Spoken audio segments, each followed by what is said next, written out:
Good morning and welcome back to the reading studio.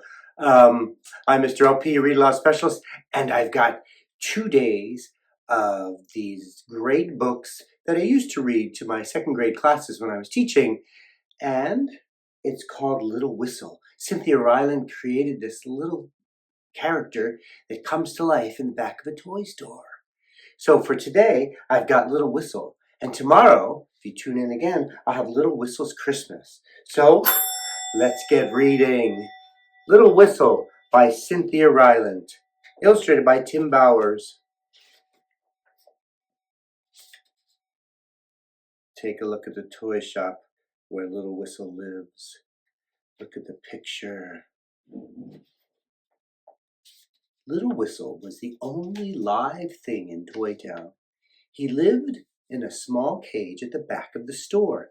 He was furry and brown, and all of the children who came to look at toys most loved looking at him.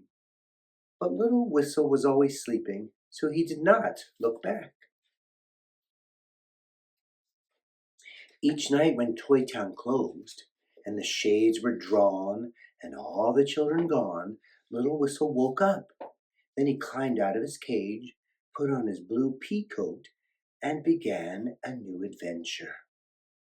Some adventures were quiet, as when he found a lovely book about bears to read, and some adventures were loud, as when he discovered the trumpet.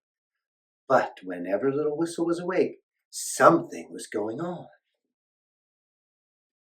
Little Whistle's blue pea coat had been given to him his first night in Toy Town. The store owner did not know that guinea pigs can become quite chilly, and she had not put enough bedding in Little Whistle's cage. The small guinea pig was all alone and shivering when he heard someone say, "Here, lad, warm your bones with me coat." Little Whistle looked up and saw a wooden sailor waving to him from a big boat on a shelf. Little Whistle had not known toys could talk, but he was too chilly to be afraid, so he climbed from his cage and put on the sailor's warm coat.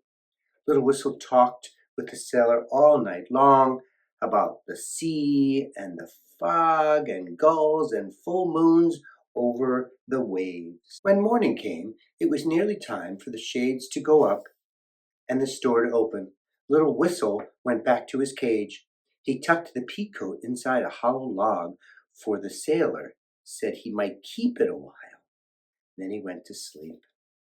That day the sailor went home with a happy boy, taking his boat, but leaving the blue pea coat behind.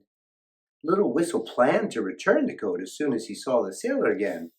In the meantime, it made a very dashing wardrobe. Little Whistle had many good friends in Toy Town. There was Lion, who loved vanilla cookies. One day a little girl had given him one, and since then he had talked of nothing else.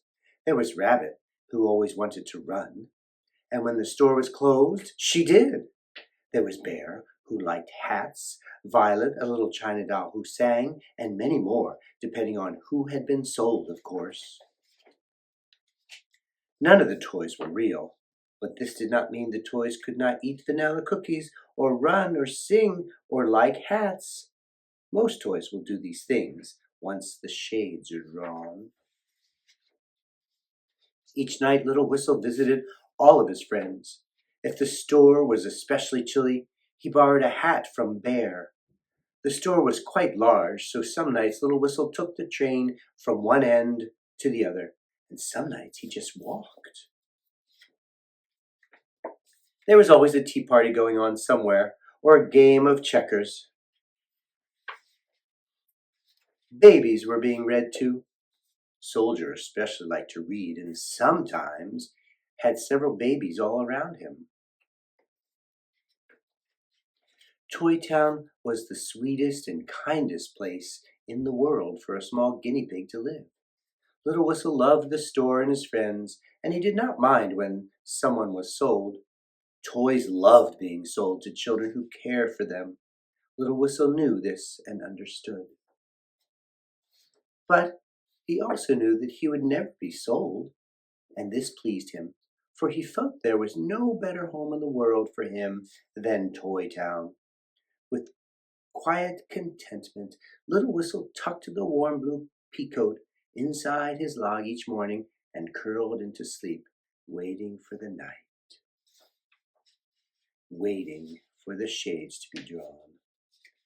That's the story of Little Whistle. I hope you enjoyed it, and look forward to tomorrow when we've got Little Whistle's Christmas coming right at you right here from the reading studio, and I'll read to you soon.